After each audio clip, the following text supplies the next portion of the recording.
السلام علیکم ورحمۃ اللہ وبرکاتہ۔ الحمد للہ نحمدہ ونستعینہ ونستغفرہ ونؤمن بہ ونتوکل علیہ ونعوذ باللہ من شرور انفسنا ومن سیئات اعمالنا من يهده الله فلا مضل له ومن يضلل فلا هادي له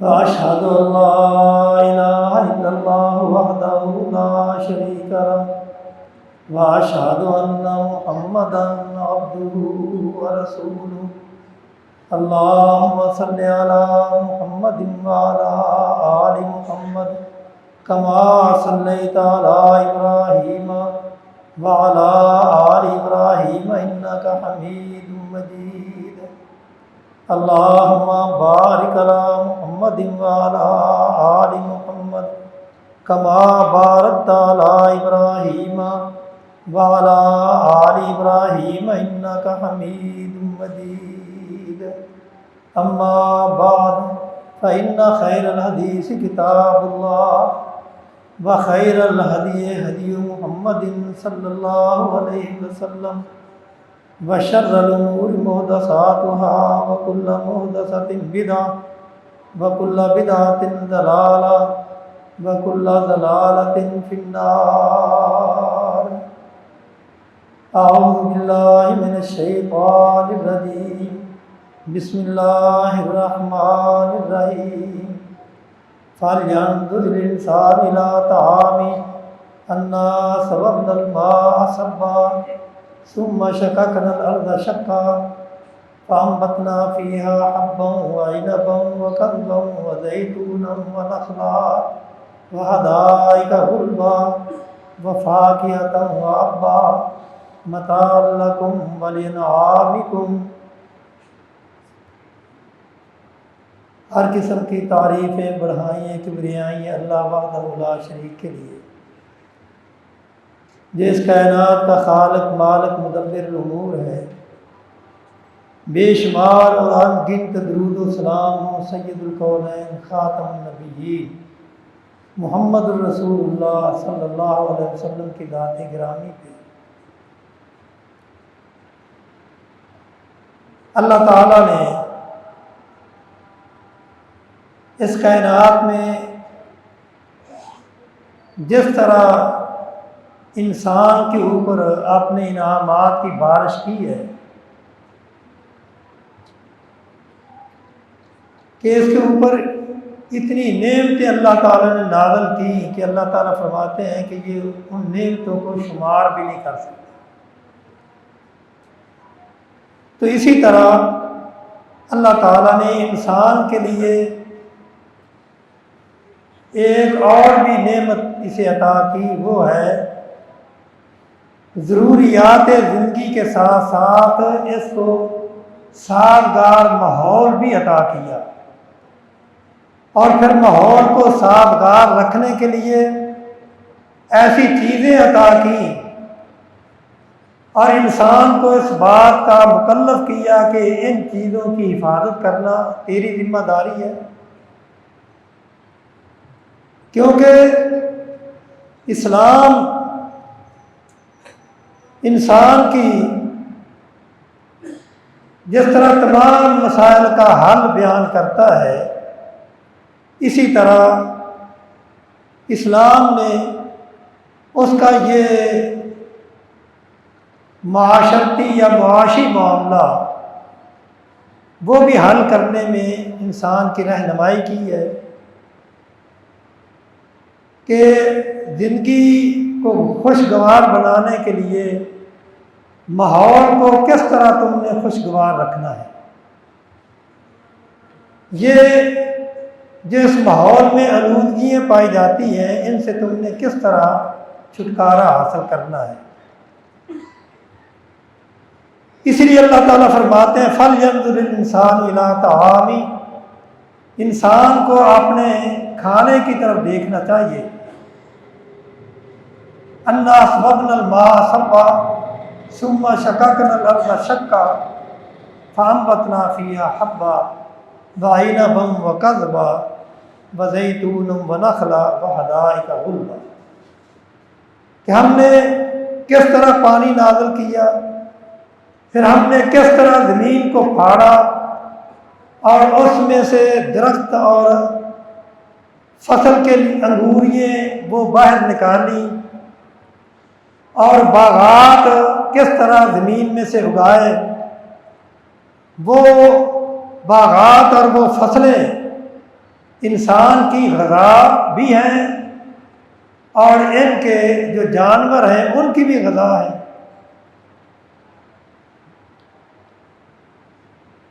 تو اللہ تعالیٰ نے انسانی زندگی کے تمام مسائل کو سدھارنے کے لیے انسان کی رہنمائی کی ہے، اور اس سلسلہ میں رسول اللہ صلی اللہ علیہ وسلم نے عمل کر کے بھی دکھایا۔ آپ نے خصوصی طور پہ ماحول کو صاف ستھرا رکھنے کے لیے درختوں کے پھلدار درختوں کو اگانے کی ترغیب دی، اور زمین کو آباد کرنے کی ترغیب دی۔ آپ نے فرمایا کہ جس کے پاس زمین ہے اسے چاہیے فلیزرعھا، خود کاشت کرے، ان لم یزرعھا فلیزرعھا اخاھا، اگر وہ خود کاشت نہیں کر سکتا تو اپنی زمین کو اسی طرح بیکار نہ چھوڑے، بلکہ کسی اپنے بھائی کو دے دے جو اس میں فصلیں اگائے، کاشت کرے، درخت لگائے، باغات لگائے، جو اس زمین کی آبادی کا باعث بنے۔ یعنی آپ نے زمین کو آباد کرنے کی ترغیب دی ہے، اور جب زمین آباد ہوگی، زمین میں سبزہ ہوگا، تو اس سبزے کی وجہ سے ماحول جو ہے وہ بہتر ہوگا، آلودگی ختم ہوگی۔ اور اسی لیے رسول اللہ صلی اللہ علیہ وسلم نے بغیر ضرورت کے درخت کاٹنے سے بھی منع کیا ہے۔ اور آپ نے ایک موقع پہ فرمایا، یعنی حضرت علی رضی اللہ تعالیٰ عنہ اس روایت کے راوی ہیں، آپ فرماتے ہیں لا تقتلوا ولیدا طفلا ولا امرأة ولا شیخا کبیرا ولا تعقرن شجرۃ۔ اے لوگوں، یعنی رسول اللہ صلی اللہ علیہ وسلم جب مجاہدین کو میدان جہاد میں بھیجتے تو آپ ان کو کچھ نصیحتیں کر کے بھیجتے، اور ان نصیحتوں میں ایک نصیحت یہ ہوتی کہ بچوں کو قتل نہ کرنا، عورتوں کو قتل نہ کرنا، بوڑھوں کو قتل نہ کرنا، ولا تعقرن شجرۃ، اور اسی طرح درختوں کو بھی نہ کاٹنا، پھلدار درختوں کو آپ کاٹنے سے منع کرتے۔ ہاں، اگر کوئی ایسا درخت ہے جو جنگ میں رکاوٹ بنتا ہے تو اس کو کاٹنے کی اجازت ہے، وگرنہ رسول اللہ صلی اللہ علیہ وسلم نے بغیر ضرورت کے درختوں کو کاٹنے سے منع فرمایا۔ کیوں؟ اس لیے کہ یہ درخت جو ہے ماحول کو بہتر بناتے ہیں، اور جب درختوں کی وجہ سے آلودگی ختم ہوتی ہے، جب آلودگی ختم ہوگی تو یہ چیز صحت کے لیے بھی بہتر ہے، انسان جو ہے وہ خوشگوار زندگی بسر کرتا ہے۔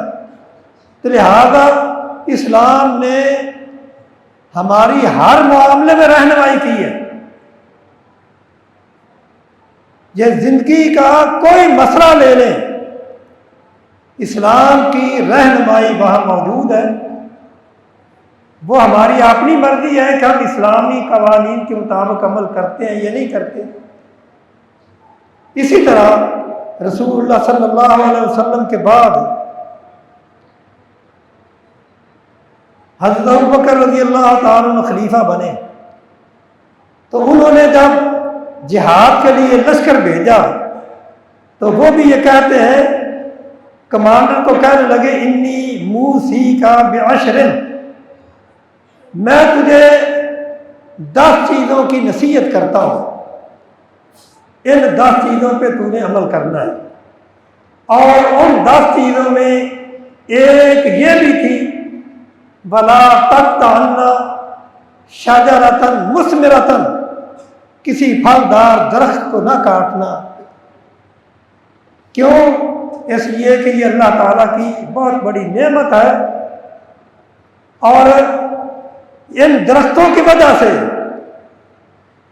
دنیا کا ماحول، دنیا کی آلودگی، زمینی آلودگی، فضائی آلودگی ختم ہوتی ہے، اور یہ چیزیں انسان کی صحت کے لیے بہتر ہوتی ہیں۔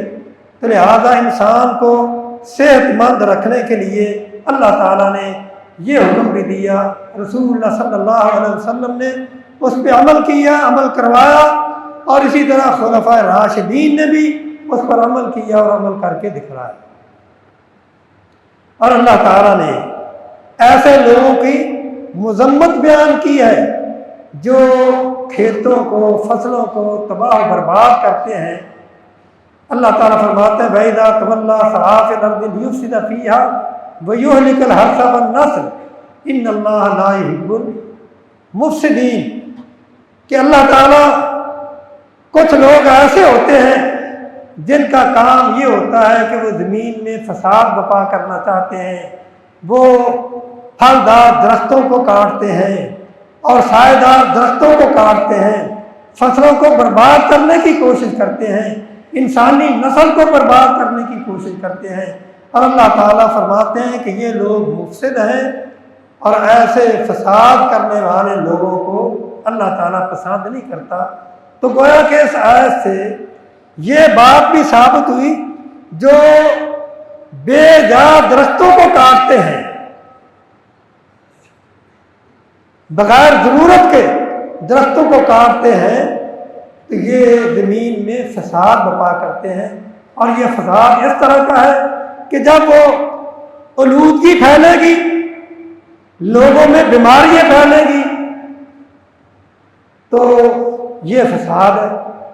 تو وَإِذَا تَوَلَّىٰ سَعَىٰ فِي الْأَرْضِ لِيُفْسِدَ فِيهَا وَيُهْلِكَ الْحَرْثَ وَالنَّسْلَ إِنَّ اللَّهَ لَا يُحِبُّ الْفَسَادَ، اللہ تعالیٰ فساد کو پسند نہیں کرتے۔ اور اسی طرح رسول اللہ صلی اللہ علیہ وسلم نے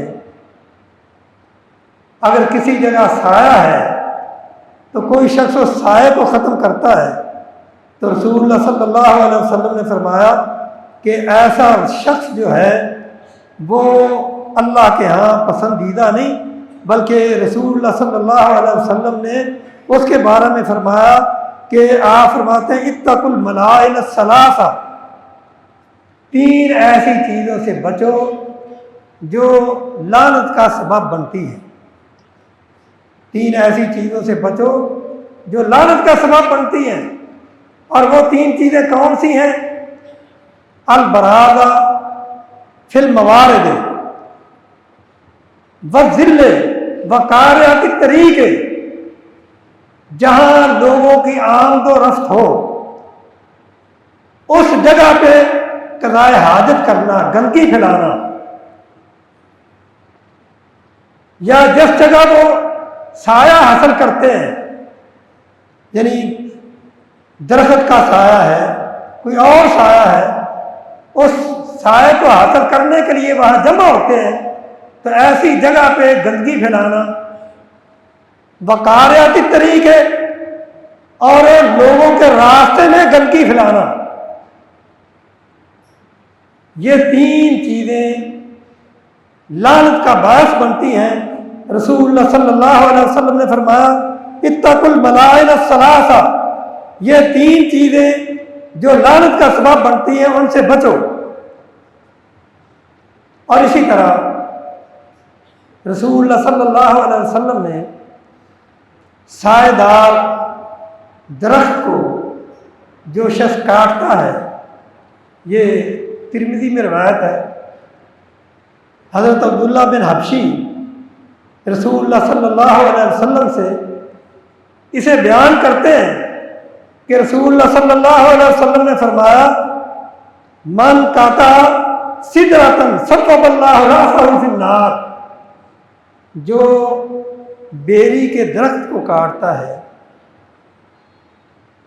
جو کاٹتا ہے اس لیے کہ کوئی مسافر اس کے سائے میں آرام حاصل نہ کر سکے، یا کوئی جانور اس کے سائے میں آ کے دوپہر کا وقت نہ گزار سکے، اس نیت سے اگر کوئی بیری، کیونکہ بیری کے درخت کا نام اس لیے لیا ہے کہ آپ نے دیکھا ہوگا کہ بیری کا درخت اس کا سایہ بہت گہرا ہوتا ہے، اور بیری کے درخت کے نیچے اگر کوئی آدمی بیٹھا ہوا ہو تو دھوپ اس پہ اثر نہیں کرتی۔ تو اس لیے آپ نے فرمایا، من قطع سدرۃ صفف اللہ رأسہ فی النار، جو شخص بیری کے درخت کو کاٹتا ہے تاکہ کوئی شخص، اس کے کوئی مسافر اس کے سائے سے فائدہ حاصل نہ کر سکے، اور کوئی جانور اس کے سائے سے فائدہ حاصل نہ کر سکے، قیامت کے دن اللہ تعالیٰ ایسے شخص کو الٹا کر کے جہنم میں پھینکے گا۔ تو شجر کاری کی مہم یہ ہماری حکومتیں بھی چلاتی ہیں، لیکن ان کے ارادے کچھ اور ہوتے ہیں۔ یعنی شجر کاری اتنا بہترین عمل ہے کہ رسول اللہ صلی اللہ علیہ وسلم فرماتے ہیں کہ یہ صدقہ جاریہ بھی بنتا ہے۔ آپ نے فرمایا، ما من مسلم یغرس غرسا الا کان ما اوکل منہ لہ صدقہ وما سرق منہ لہ صدقہ۔ آپ نے فرمایا، اگر کوئی مسلمان کوئی درخت لگاتا ہے، پھلدار درخت لگاتا ہے، اگر کوئی شخص اس درخت کا پھل کھاتا ہے بغیر اجازت کے، یا کوئی چوری کر کے لے جاتا ہے، کوئی جانور کھا لیتا ہے، تو آپ نے فرمایا ان سب صورتوں میں درخت لگانے والے کے لیے صدقہ ہوگا، اسے ثواب ملے گا اس کا۔ یعنی یہ صدقہ جاریہ بھی ہے درخت لگانا۔ لیکن ہماری حکومتیں جو بھی آتی ہیں وہ ان دنوں میں شجر کاری کی مہم چلاتی ہے، لیکن ان کا مقصد کچھ اور ہوتا ہے۔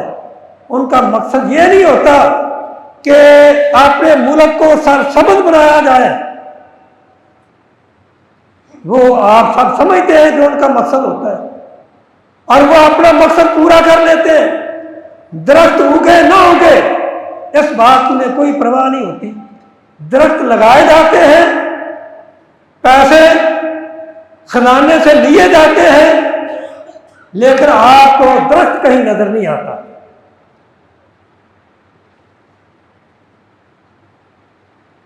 تو رسول اللہ صلی اللہ علیہ وسلم نے فرمایا کہ یہ چیزیں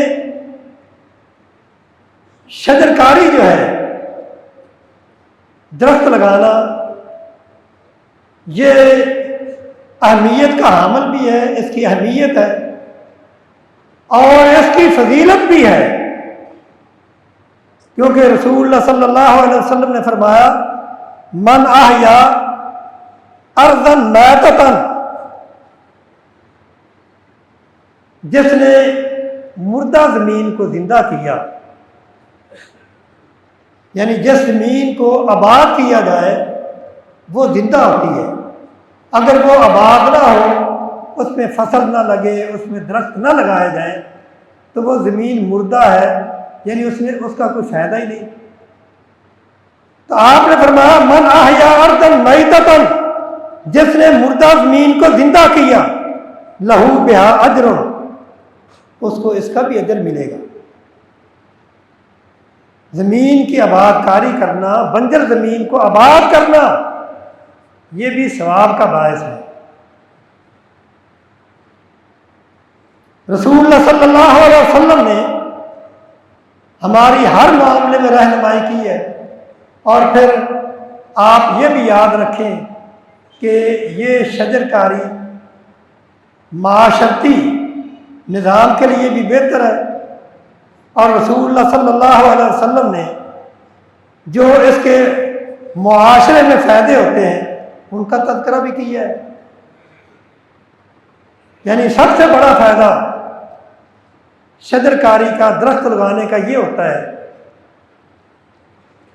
کہ عالمی ماحول میں آج کل درجہ حرارت جو ہے وہ اتنا بڑھ چکا ہے کہ انسان کے لیے بسا اوقات برداشت کرنا مشکل ہو جاتا ہے۔ پچھلے دنوں میں جو گرمی پڑی ہے آپ سب کو معلوم ہے، تو یہ درجہ حرارت کا خطرناک حد تک بڑھ جانا یہ آبادی کے لیے نقصان دہ ہوتا ہے۔ تو اللہ تعالیٰ نے یا رسول اللہ صلی اللہ علیہ وسلم نے درخت لگانے کا حکم دیا، اور اللہ تعالیٰ نے درختوں کی پیدائش، درختوں کی آبیاری کرنا، اس کا تذکرہ قرآن میں بھی کیا ہے۔ وَآیَةٌ لَهُمُ الْأَرْضُ الْمَيْتَةُ أَحْیَيْنَاهَا فَأَخْرَجْنَا مِنْهُ حَبًّا شَجَرَةً۔ اللہ تعالیٰ فرماتے ہیں کہ ہم نے مردہ زمین کو زندہ کیا۔ کس طرح زندہ کیا؟ کہ اس میں درخت اگائے، باغات اگائے، فصلیں اگائیں۔ تو یہ زمین زندہ ہے، اور اگر زمین کے اندر فصل نہ ہو، درخت نہ ہو، تو زمین مردہ ہے۔ اور اس کا فائدہ یہ ہوتا ہے کہ جب درخت زیادہ ہوتے ہیں تو یہ جو حرارت کی، یعنی کہ یہ جو شدت ہوتی ہے گرمی کی، اس شدت میں کمی آتی ہے۔ درجہ حرارت جو بڑھ جاتا ہے اس میں کمی آ جاتی ہے۔ تو درجہ حرارت کی شدت کو ختم کرنے کے لیے بھی درختوں کا لگانا ضروری ہے، لیکن آج کل درخت لگائے نہیں جاتے بلکہ کاٹے جاتے ہیں۔ آپ نے شاید مشاہدہ کیا ہو کہ آج سے 30-40 سال پہلے ہمارے ملک میں جنگلات کی کیا کیفیت تھی، کتنے جنگلات تھے، اور آج ان جنگلوں کو جا کے دیکھ لیں کہ ان کی حالت کیا ہے۔ یہ درخت شجر کاری کی نہیں جاتی بلکہ درختوں کو کاٹا جاتا ہے، اور جس کی وجہ سے فضا میں آلودگی پھیلتی ہے۔ اور اگر یہ فضائی آلودگی کو کم کرنا ہے تو اس کے لیے درختوں کو زیادہ لگانا یہ کارآمد ہے، اور ان کی وجہ سے آلودگی میں کمی آتی ہے۔ اور اسی طرح یہ درخت جو ہے جانوروں کی بقا کا ذریعہ بھی ہے، کہ ان درختوں سے جانوروں کو چارہ، پتے کھاتے ہیں، ان کی خوراک ہے۔ وَأَوْحَىٰ رَبُّكَ لِلنَّحْلِ أَنِ اتَّخِذِي مِنَ الْجِبَالِ بُيُوتًا، کہ اللہ تعالیٰ فرماتے ہیں کہ میں نے شہد کی مکھی کو یہ الہام کیا کہ وہ درختوں میں اپنے گھر بنائے، بڑے بڑے درختوں پہ، اور پہاڑوں میں جا کے اپنے گھر بنائے۔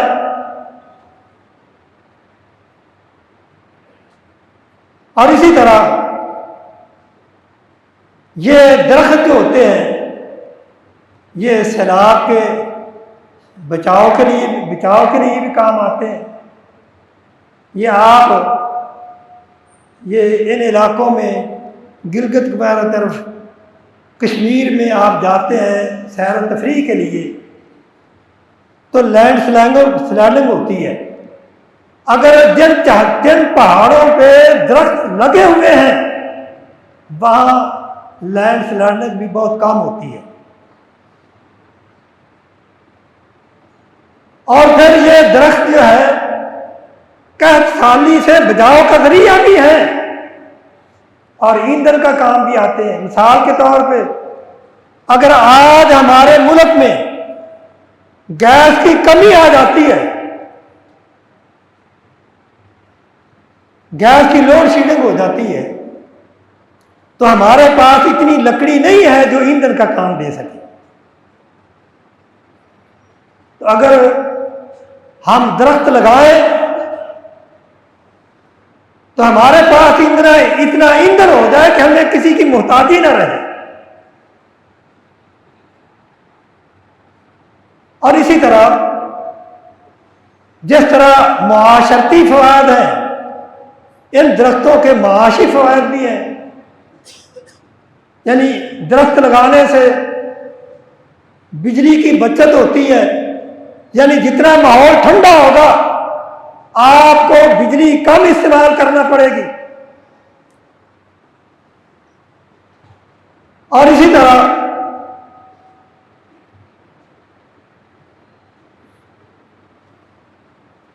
بجلی کے ساتھ ساتھ ہمیں مالی فوائد بھی ہیں. اور جو ہماری زمینیں ہیں وہ زرخیز ہوگی. جتنی زمین زرخیز ہوگی اتنا فائدہ ہے. تو گویا کہ یہ شجرکاری جو ہے یہ کسی لحاظ سے بھی نقصان دہ نہیں، لیکن آج ضرورت اس بات کی ہے کہ جو یہ کام کرتے ہیں ان کو ایمانداری سے یہ کام کرنا چاہیے. رسول اللہ صلی اللہ علیہ وسلم نے درخت لگانے والوں کے لیے خوشخبریاں سنائی ہیں. آپ نے فرمایا کہ اگر کوئی مسلمان کوئی درخت لگاتا ہے، بعد میں آنے والے جو اس درخت سے فائدہ اٹھاتے ہیں تو اللہ تعالیٰ اس درخت لگانے والے کو اس کا ثواب دے گا. افرأیتم ما تحرثون انتم تزرعونه ام نحن الزارعون. اور اسی طرح یہ درخت جو ہیں یہ ہماری غذائی ضرورتیں بھی پوری کرتے ہیں. هو الذی انزل من السماء ماء لکم منہ شراب ومنہ شجرۃ منہ تسیمون ينبت لکم بالزرع والزیتون والنخیل والأعناب ومن کل الثمرات ان فی ذلک لآیۃ لقوم یتفکرون. اللہ تعالیٰ فرماتے ہیں کہ اللہ وہ ہے جو آسمان سے پانی نازل کرتا ہے، اس سے تم پیتے بھی ہو اور اس پانی سے تم درخت بھی اگاتے ہو اور اس پانی کو تم جانوروں کو بھی پلاتے ہو اور اس سے جو چارہ اگتا ہے وہ بھی تم اپنے جانوروں کو کھلاتے ہو اور اس سے باغات اگتے ہیں. ينبت لكم بالزرع والزيتون والنخيل والأعناب. کھیتی اس پانی سے پیدا ہوتی ہے اور باغات اس پانی سے پیدا ہوتے ہیں، انگور پیدا ہوتے ہیں. ان فی ذلک لآیۃ لقوم یتفکرون. لوگوں کے لیے نشانیاں ہیں جو غور و فکر کرتے ہیں. تو لہذا شجرکاری کا عمل یہ بہت عمدہ عمل ہے، بشرطے کہ اس کو نیک نیتی سے کیا جائے. اور یہ اس کے طبی فائدے بھی ہیں. یعنی اگر درخت زیادہ ہو تو آکسیجن کی کمی نہیں ہوتی. آکسیجن کی کمی ہو جائے تو انسان طرح طرح کی بیماریوں میں مبتلا ہو جاتا ہے. اور اسی طرح ان درختوں کی جڑوں سے، ان درختوں کے پتوں سے کتنی دوائیاں بنتی ہیں جو انسان کی صحت کے کام آتی ہیں. تو اس لیے شجرکاری سے دشمنی نہ کرو. اگر شجرکاری کی مہم چلاتے ہو، میری ارباب اختیار سے یہ گزارش ہے تو اس مہم کو ایمانداری سے پا تکمیل تک پہنچانا چاہیے۔ اس میں ارادہ یہ نہیں ہونا چاہیے کہ شجرکاری کا نام لو اور قوم یا خزانے کا فنڈ جو ہے وہ کھا پی جاؤ۔ اور اسی طرح اگر درخت زیادہ ہو تو یہ جو ڈپریشن ہے نا، آج کل کتنے لوگ ایسے ہیں جو ڈپریشن کا شکار ہے، تو یہ اس کا بھی علاج ہے۔ تو لہذا اللہ تعالیٰ نے قرآن مجید میں ہماری جس طرح ہمارے دنیا کے دوسرے معاملات کی رہنمائی کی ہے، اسی طرح ماحول کو سازگار بنانے کے لیے بھی ہماری رہنمائی کی ہے، اور ماحول کو سازگار بنانے کے لیے رسول اللہ صلی اللہ علیہ وسلم نے باغات لگانا اور اسی طرح درختوں کی کاشت کرنا، زمین کو قابل کاشت بنانا، زمین کو بنجر نہ چھوڑنا بلکہ اس پہ سبزہ اگانا، یہ وہ چیزیں ہیں جس کی رسول اللہ صلی اللہ علیہ وسلم نے ہماری رہنمائی کی، اور اللہ تعالیٰ نے ہمیں اس بات کا خاص طور پہ حکم دیا، کیونکہ اللہ تعالیٰ خود فرماتے ہیں کہ اللہ کی ذات وہ ہے کہ جس نے تمہارے لیے ایسے درخت پیدا کیے جو تمہیں ایندھن کا کام دیتے ہیں۔ افرأیتم النار التی تورون انتم شجرتها ام نحن المنشئون، یعنی وہ آگ جو تم جلاتے ہو، یہ تو بتاؤ اس آگ جو جس چیز سے یہ آگ جلتی ہے وہ درخت کس نے اگائے ہیں؟ وہ درخت اللہ نے اگائے ہیں۔ اور اسی طرح پانی کا تذکرہ بھی اللہ تعالیٰ نے کیا ہے، افرأیتم الماء الذی تشربون انتم انزلتموہ من المزن ام نحن المنزلون، یعنی پانی بھی اللہ کی بہت بڑی نعمت ہے، تو اس لیے پانی کی قدر بھی کریں اور ان درختوں کی قدر بھی کریں۔ درختوں کو بے جا کاٹنا یہ رسول اللہ صلی اللہ علیہ وسلم نے منع کیا ہے۔ اور اس کے ساتھ ساتھ میں، کیونکہ ختم نبوت کا معاملہ بھی چل رہا ہے، لیکن میں عدالت کی اس لحاظ سے تعریف کرتا ہوں کہ اس نے بات کو آخر کار سمجھ لیا، اس مسئلے کی نزاکت کو سمجھتے ہوئے قادیانیوں کو جو تبلیغ کی سہولت دی تھی اپنا فیصلہ اس نے واپس لے لیا، کیونکہ قادیانی یہ مرتد ہے، یہ اپنے مذہب کی تبلیغ نہیں کر سکتے، یہ دوسری اقلیتوں کی طرح یہ اقلیت نہیں ہے، کیونکہ وہ دعویٰ کرتے ہیں اسلام کا، اور وہ اسلام کا نام لے کے قرآن میں تحریف کرتے ہیں۔ لہذا عدالت نے جو فیصلہ کیا ہے، چاہے اس کو دیر سے سمجھائی، بہرحال اللہ تعالیٰ نے ان کو سمجھ دی اور انہوں نے اپنا وہ پہلا فیصلہ واپس لیا، وہ پیراگراف حذف کیا جس میں مرزیوں کو یہ چھوٹ دی گئی تھی کہ وہ اپنی تبلیغ جو ہے آزادی سے کر سکتے ہیں۔ اللہ تعالیٰ ہمیں قرآن و سنت پہ عمل کرنے کی توفیق عطا فرمائے۔ وآخر دعوانا الحمدللہ رب العالمین۔